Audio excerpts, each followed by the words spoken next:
Данил Камилович. Көпме балаларымда? Бұнда әлігі вақытта бүті 71 балалар оқи. Несен сыйлға ол? Бұл 1959 сыйлда оқы. 59-сы. 59 сыйлда. Қос способым ішленгендір.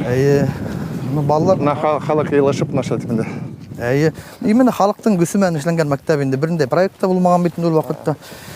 Мәктәптә бізде бұнда бүті әлігі вақытта 13 работник ішлей, педработниктар. Мұнда 9-сы классқа текіліп. 9-сы классқа текілі.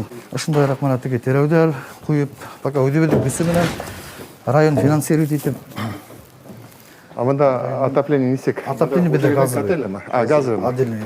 Ана газ. Несек мұнда оқы бара? Яңы мәктеп керек ме сізге? Рахмет сізге. Сізге рахмет. Мұна келген мәктеп, мұна келесек ел уже башлар. Алла бір.